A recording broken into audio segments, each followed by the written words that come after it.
Howdy folks, how y'all doing out there? You're back at Big Cheesy for another video on Subnautica 0. This time, 5 tips to help you get started in the right way on this game. Now, first tip comes right when you touch down, okay? When you touch down, you have a bunch of gear lying around the ship. Do not leave home without it, folks, alright? You've got tons of water, you've got beacon, little flares, sorry.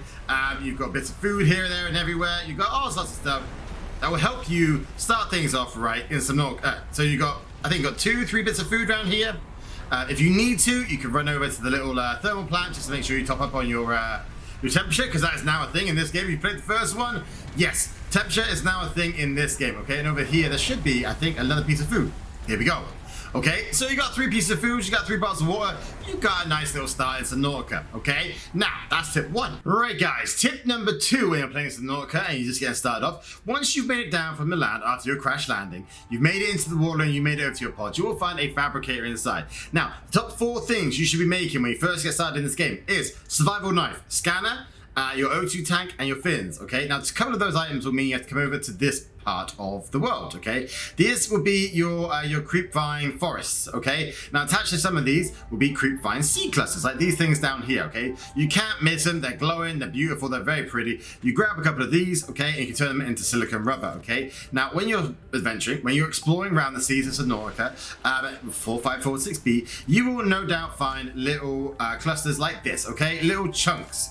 Okay, you will swim over to these, you will go whack, whack, whack, whack, whack, okay? They'll give you copper, sometimes they'll give you titanium like that one does, okay? You gather these resources, you head back to your pod, you'll be able to make your scanner, you'll be able to make your knife, sorry, you'll be able to make your fins. Once you've made your knife, you go back to the creep vines, slash a piece off, and you can turn that into synthetic fiber. So you can then make your O2 tank, and then the last item you need is your scanner, okay? Now the scanner, as you can see, needs a battery in order to do it. In order to make a battery, we need 1 piece of copper, and we need 2 ribbon plants. Now, if you can't find ribbon plants, don't worry at all, okay? Again, glowing little dudes like down here, okay? You'll be able to find them very easy when it's nighttime, okay? But generally, they're in little caves, little cavern areas. You grab a couple of ribbon plants. As she says, used in energy storage, okay? You grab it, you come back to your fabricator, you make your little scanner after you've made your battery, of course. And isn't that lovely? You go over to this, make your scanner, and job's done, okay? Now, the reason you want to make the scanner on top of one of the top 4 items, okay, is because you will find broken bits and pieces as you explore 4546B, okay? Now, these will be stuff like vehicles, tools, all sorts of bits and pieces, basically, and how stuff to build your own bases, okay? Now, scanner is integral to do that stuff because you need to scan a few items of it, you need to scan a few broken parts of it in order to, learn how to make these items for yourselves, okay? So that's tip number 2, okay? Those 4 items, but everything else first. Right, tip number 3, okay? So you're exploring around your area of the pod, okay? You may have stumbled across a couple of these, okay? Sea glide fragments. Now, if you listen to tip 2, you will have built your scanner, okay? And as you can see in the top left, we have 1 of 3 sea glide fragments. Now, they'll be scattered around a little bit. They might be a little bit tricky to find, but if you just casually swim around this area, I guarantee you will find the other 2 pieces that you need in order to build your first vehicle, okay? So once you get the sea glide all together, okay, you'll need a couple of little bits and pieces for it. You'll need a battery, that's one of the things. But once you get it, okay, it will make exploring this planet so much easier, so much quicker, okay? You'll be thinking, how did I ever get by on just swimming around myself, okay? Don't worry. It's all good, okay? Everyone starts off on fins. Everyone gets used to things very quickly in Subnautica. You get used to it, then you're on the sea glide, then you're on the truck. Everything else comes very quickly. As you can see down there, that's another piece, I think. That's another piece right there. I hope that's nothing. There you go, sea glide fragment.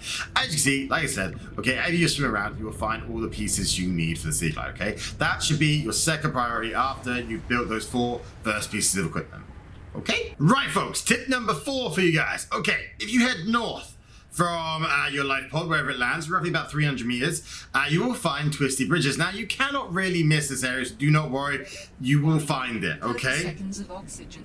It's wonderful because it is highly stacked with oxygen balloons, which will be able to keep you down here for longer and longer. You get 30 seconds of oxygen with each one, which means you can slide down here nice and easy, okay? Which is very good because you will find plenty of little bits and pieces in order to make your sea truck, in order to make your mobile vehicle bay, okay? Now, as you can see though, though, I've marked 2 little beacons on this place, okay? That's because there's 2 base kind of ish locations down here, okay? They're very important because one of them gives you the rebreather. The other one over there gives you the habitat builder. It also gives you the high capacity oxygen tank, okay? Both are very important in order to enjoy this game properly without worrying about every second of oxygen. Okay, the habitat builder though, I will show you guys in 2 seconds. I'm just gonna grab some oxygen real quick and then we're gonna head back down again. But while you're here, you will hear little pings of SOS messages and stuff like that. Okay, I know, Ada, I know. There we go, we're good, we're all good, okay? Now head back down again, okay? You will find a little tube down there by beacon 1. Okay, the little tube has inside it the habitat builder, okay? Now you can't make a whole lot right away. Okay, when you get the habitat builder, you can basically build the tube and foundation and stuff like that. But when you're over here, like I said, you will find a data box with high capacity O2 tank. Inside of it, you will find the habitat builder as well as a couple of bottles of filtered water, which isn't too bad at all. And if you scan things, you'll scan the window. You can now know how to make a window, which is absolutely great, okay? Build a fragment, scan that, done, done, done, done, done, okay? And this too, okay? Why not? Right? Easy days. I may die down here now though, however, because I've been a dingus and wasted my time way too much. But the high capacity O2 tank will help a lot with that. The rebreather, again, will help a lot with that, okay? When you go down to a depth of 100, your oxygen efficiency rating decreases quite a lot, all right? We need both those things made in order to really explore down here properly, okay? Which will take me to tip number 5. Okay, folks, so tip number 5, okay? As you explore the twisted bridges, you will no doubt stumble across these sort of monoliths, okay? Glowing green, flashing, signaling an SOS, okay? If you follow these along, you will get to your first piece of major storytelling information. Now, I would suggest doing this one first because it makes exploring in this game a hell of a lot easier, all right? You will no doubt come across these creatures called sea monkeys. Sea monkeys will steal your stuff. They will steal the tools in your hand, the resources sometimes along your inventory bar, whatever happens to be, they will take it. They like shiny things, okay?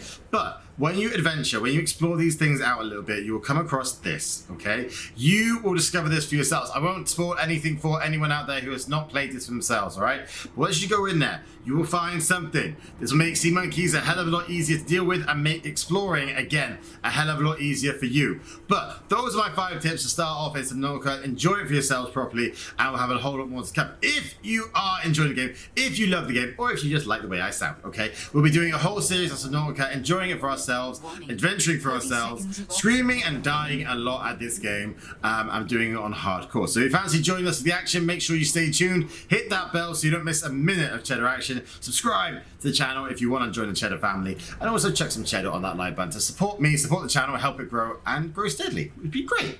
But in the meantime, guys, stay happy, stay positive, stay cheesy out there, and I will see you again for some more Subnautica action very soon indeed. Bye bye.